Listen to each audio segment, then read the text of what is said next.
네이버에서 AP투자연구소를 검색하시고 홈페이지로 들어오세요. 김영재 소장이 매일매일 실시간으로 추천 종목과 시황 분석을 진행하며 장 마감 후 결산 내역도 투명하게 공개하고 있습니다. 주식이 어렵고 종목 찾기가 힘든 분들을 위해 무료로 진행하고 있습니다.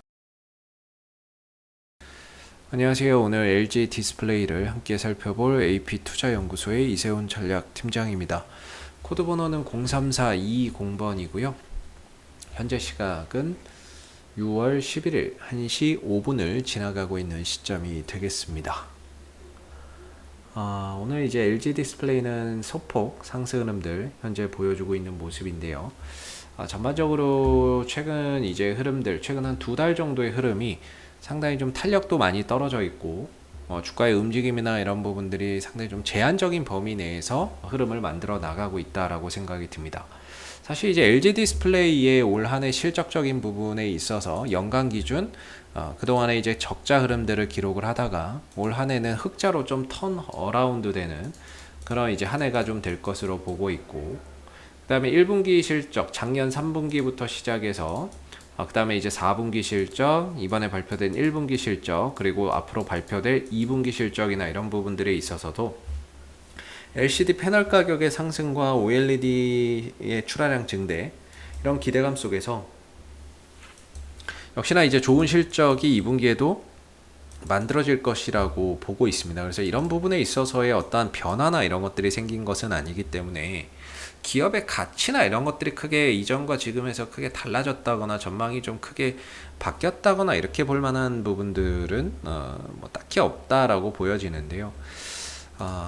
주가나 이런 부분들이 최근에 이제 좀 탄력이 떨어지고 있는 부분들에 있어서 제일 걱정되는 게 결국에는 이제 공매도다라고 생각이 드는데, 이 지금 LG 디스플레이의 주가의 방향성적인 부분에 있어서 기술적인 관점에서 볼게요.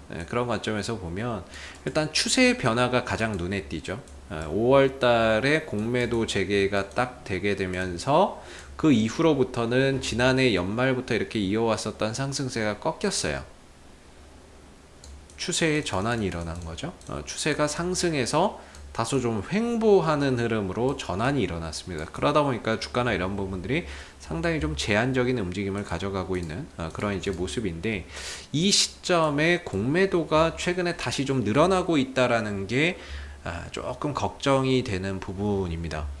기업의 가치나 이런 것들하고 상관없이 공매도나, 그러니까 위에서 누군가 파는 거, 못 올라가게 떨어지게끔 위에서 이제 빌려다 파는 물량 때문에 전체적으로 주가나 이런 부분들의 탄력이 요새 계속해서 좀 없어요. 탄력도 없고 하방 변동성을 계속 확대해 가고 있는 모습이고, 멈출 듯 멈추지 않고 지금 이제 4일 연속 음봉 흐름들 현재 만들어 가고 있는 모습이죠. 근데 공교롭게도 최근에 이제 조정이 이렇게 좀 더 심화되고 있는데, 최근 들어서 이 공매도가 하루 거래량의 2자릿수까지 또 증가가 됐어요. 총 5일, 최근에 이제 5일 정도의 흐름을 보시게 되면 하루를 제외하고 6월 7일 하루를 제외한 나머지는 대부분 다 이제 2자릿수 공매도 비중, 하루 거래량의 2자릿수 이제 공매도 비중을 만들어냈습니다. 그래서 쉽게 말해서 어제 같은 경우에는 하루 거래량의 20% 정도가 공매도였다, 이렇게 보시면 되고요. 엊그제는 이제 하루 거래량의 25%가 공매도였다라는 거죠. 그래서 최근에 이제 한 자릿수의 공매도 흐름들을 보이다가 다시 2자릿수 공매도로 좀 늘어나면서 최근 이 구간에서 공매도가 또 확대되고 있는 부분들이 주가 하락의 또 원인이 아닌가라고 생각해 볼 수 있을 것 같습니다. 이 보시면 공매도가 한 자릿수일 때 보면 주가 잘 올라가요. 주가나 이런 부분들이 탄력 있게 좀 잘 올라갑니다. 이 시기죠. 공매도만 없어도 이렇게 좀 잘 올라가는데, 최근에 다시 공매도가 2자릿수로 좀 증가되는 이런 이제 상황 속에서 주가나 이런 부분들이 제대로 좀 힘을 받지 못하고 계속해서 하방 변동성이 좀 확대되고 있는 모습이죠. 결국에 이 공매도나 이런 것들이 또다시 감소한다거나 이런 모습들을 보여야 어느 정도 단기적인 방향성이 하락을 좀 멈추고 반등을 좀 보여줄 수 있을 것 같은데, 공매도가 다시 현 구간에서 늘어나고 있다라는 점이 상당히 좀 부담이 되는 상황이고, 앞으로 이 흐름들이 계속된다라고 한다면은 사실 이제 쉽지 않은 그런 이제 흐름들이 나올 가능성이 있는데, 현재로서는 항상 말씀드리는 게 22,000원 정도를 좀 기준을 두고 보자, 이렇게 말씀을 드리고 있어요. 물론 이게 지금 박스권이라고 저는 보고 있거든요. 추세 전환 이후에 이런 하나의 박스권의 흐름으로 보고 있고, 사실 박스권 흐름 속에서 이제 크게 이야기할 게 없어요. 왜냐하면 이 자체에서 보통 이제 제한적인 범위 내에서 등락을 가져가니까, 사실 돌파를 하거나 아니면 훼손이 됐을 때 어떤 이제 추세의 변화가 생기기 때문에 그 부분부터 이제 또 의미를 부여하고 또 대응 전략이나 이런 부분들을 거기에 맞춰서 가야 되는데, 현재로서는 말 그대로 그냥 갇혀 있는 상황이다 보니까 올라가도 떨어져도 이게 이제 제한적인 범위 내에서 움직임을 계속 가져가는 거죠. 그렇기 때문에 이번에 또 공매도가 늘어나고 그런 부분들 속에서 하락이 나오고 있지만, 그럼에도 이 박스권 흐름들은 유지되고 있거든요. 그렇기 때문에 22,000원 정도가 역시나 이제 하나의 굉장히 좀 중요한 지지 라인이자 반등을 만들어낼 수 있는 주요 가격이 될 것이고, 이 구간에서 반등을 만들어내면서 공매도나 이런 것들이 점차 감소하는지를 또 체크를 해봐야 되겠죠. 반대로 22,000원에 와서 공매도가 또 다시 줄어들지 않고 늘어난다면 이건 이제 훼손될 가능성이 상당히 좀 높아진다라고 생각해 봐야 됩니다. 지금 이제 이번의 흐름들, 이번에 22,000원이 굉장히 중요한 이유 중에 또 하나는 결국에 지금 패턴인데요. 패턴 같은 경우는 어느 정도 완성이 됐습니다. 어떤 패턴이냐면 헤드앤숄더 패턴이 이제 완성이죠. 이번에 오른쪽 어깨라고 볼 수 있는 이 부분들의 반등을 통해서 오른쪽 어깨를 만들어내면서 패턴 자체는 완성이 됐습니다. 그래서 이제 헤드앤숄더 패턴이라고 하는데, 보편적으로 이런 헤드앤숄더 패턴이 나오면 주가가 좀 하방 압력을 받을 가능성이 있다라는 게 대체적인 시각이죠. 그랬을 때 이 22,000원이 하나의 중요한 그런 이제 가격이 될 거고요. 22,000원을 훼손하게 된다면 구조적으로 이제 좀 조정 국면에 들어가는 거죠. 다음 달에 이제 실적 발표가 있죠. 7월 달에 2분기 실적 발표, 7월 8월에 2분기 실적 발표가 있는데, 뭔가 2분기 실적에 대한 그런 기대감도 어느 정도 있다라고 저는 보고 있는데요. 뭔가 2분기 실적에서 통해서 주가가 한 단계 좀 도약하기 위해서는 사실 22,000원을 깨면 안 됩니다. 이렇게 박스권에서 힘을 모아간 다음에 2분기 실적이나 이런 부분들이 나왔을 때 뭔가 그런 부분에 대한 기대감이라든지 2분기 실적이 잘 나와서 그런 부분에 있어서 주가가 좀 반응을 하려면 적어도 이 박스권 흐름들은 유지를 해야 됩니다. 이걸 만약에 훼손하고 내려간다면 사실 2분기 실적에 대한 기대감이 있어도 방향 자체가 꺾였기 때문에 주가가 힘을 내기가 사실 굉장히 좀 어려워질 수 있는 거죠.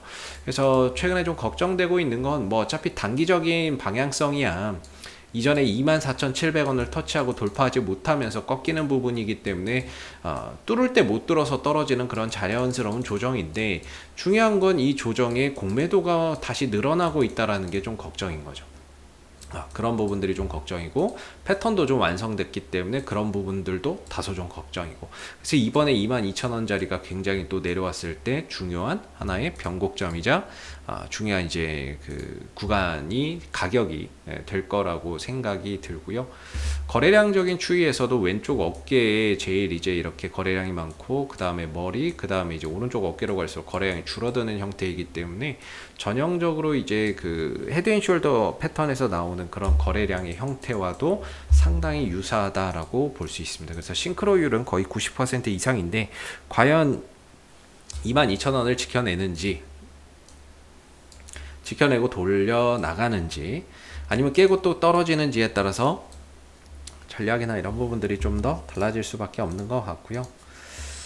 현재로서는 사실 뭐 판단이 서진 않습니다. 뭐 지켜진다, 깨진다 이런 뭐 판단을 현재로서는 하기는 어려울 것 같고, 결국에는 이 구간을 지키느냐 못 지키느냐에 따라서 대응만이 필요할 것 같습니다. 그래서 22,000원이 중요한 앞으로의 하나의 자리가 될 거라고 보고 있는데, 그 구간에서 돌려나가는 흐름들이 나온다면은 한시름 좀 덜고 봐도 되겠지만, 만약에 훼손된다면 주가나 이런 부분들이 조금 더 하방 압력이 강해지면서 좀 더 수익을 내기 어려운 영역으로 가는 거죠. 그래서 이 구간 영역으로 만약에 간다면 단기적인 관점으로 좀 대응을 해야 된다라는 거. 지금도 사실 뭐 단기적으로 관점으로 좀 트레이딩 관점으로 대응을 해야 되겠지만 혹시라도 이 구간이 훼손된다 그러면 좀 더 타이트하게 갈 수밖에는 없는 그런 이제 구간이 될 것 같습니다. 그래서 일반적으로 우리가 박스권의 흐름에 있을 때에는 매수를 이 중간에선 받지 않는다라고 말씀을 드리고 있죠. 왜냐하면 이 중간에서 매수를 받으면 올라가면 수익이 얼마 안 되고요. 떨어지면은 이제 손실인데 손절을 못 합니다. 지지 라인이 있기 때문에. 그래서 일반적으로 이 중간 자리에서는 매수를 받지 않는 게 맞고, 매수를 안 받는 거죠. 매수나 이런 것들을 받지 않고 보편적으로는 이제 박스권 하단이나 이런 자리에서 이제 매수를 받고 그 다음에 떨어지면 뭐 손절을 한다거나 반등이 나오면 수익을 내는 거고, 반대로 이제 저항 자리에서 매도를 한다거나 비중을 줄인다거나 이런 전략을 쓰는 거죠. 그래서 보통 박스권에서 이제 가장 그 중간에서 매수를 받는 경우가 많이 있을 수 있는데, 이 구간에서 매수를 받으면 대응하기가 정말 어려울 수 있기 때문에 현재로서는 단기적인 방향성도 하방이고, 어차피 이 종목의 지금 흐름은 박스권이기 때문에 박스권의 중간 자리에서 단기 하방 국면, 이런 이제 국면에 있는 거죠. 그래서 조금 더 기다려 보면서 22,000원 자리에서의 지지 여부나 반등 여부를 계속해서 좀 체크해 보시는 것이 필요할 것 같습니다. 오늘도 공매도나 이런 부분, 이런 게 저는 이제 공매도라고 보거든요. 이런 물량들. 예. 이 한호가에 12만 주나 쌓여 있는데, 공매도는 시장가 매도가 안 되는 지정가 매도만 가능하기 때문에요. 이 팔기 위해서는 저기 매도 한호가 또는 한두 호가에 많이 쌓여 있는 경우가 있어요. 그럼 오늘도 사실 공매도가 되게 많이 나오는 겁니다. 이런 이제 한호가의 매도가 이렇게 쌓여 있다는 거는 오늘도 이제 공매도나 이런 부분들이 상당 부분 좀 많이 출회되는구나 라고 생각해 볼 수 있어요. 그럼 계속해서 공매도가 좀 늘어나는 그런 형국 속에서 지금 LG 디스플레이가 있기 때문에 역시나 오늘도 어떠한 이런 큰 액션이나 상승 흐름들을 보여주기가 쉽지 않을 수 있다, 이렇게 좀 생각해 봐야 되겠죠. 그래서 공매도 늘어나는 이런 호가창에서는 다소 관망하면서 역시나 이제 상황을 좀 지켜보시는 게 좋을 것 같고요. 좀 기다려 봐야 될 것 같아요. 어느 정도 좀 하락이 진정될 때까지는. 혹시 이 밖에 또 궁금하신 종목이 있으시면은 네이버에서 AP투자연구소 검색하시고 홈페이지에 오시면은 이슈 종목 분석이 있는데, 여기 가시면 다양한 종목들 분석되어 있으니까 궁금증 해결해 가실 수 있고요. 그 다음에 무료 추천 종목이 있는데, 무료 추천 종목은 매일 아침 9시에 세 종목 나오고요. 누구나 볼 수 있게끔 다 오픈이 되어 있습니다. 그래서 무료 추천 종목이 필요하신 분들은 홈페이지에 방문해 보시면 좋을 것 같고, 마지막으로 이제 카톡 친구 추가는 저희 AP투자연구소에서 운영하고 있는 무료방이 있습니다. 그 무료방에서는 장중 시황이라든지 그다음에 실시간 속보라든지 이런 부분들을 공유해 드리고 있으니까요. 무료방 입장을 원하시는 분들은 카카오톡 친구 추가하기도 활용해 보시면 좋을 것 같습니다. LG 디스플레이는 앞으로도 이슈가 생길 때마다 계속해서 리뷰 영상 남겨드리고 있으니까요. 구독과 좋아요 한번 눌러주시고 오늘 영상은 여기서 마무리하도록 하겠습니다. 감사합니다.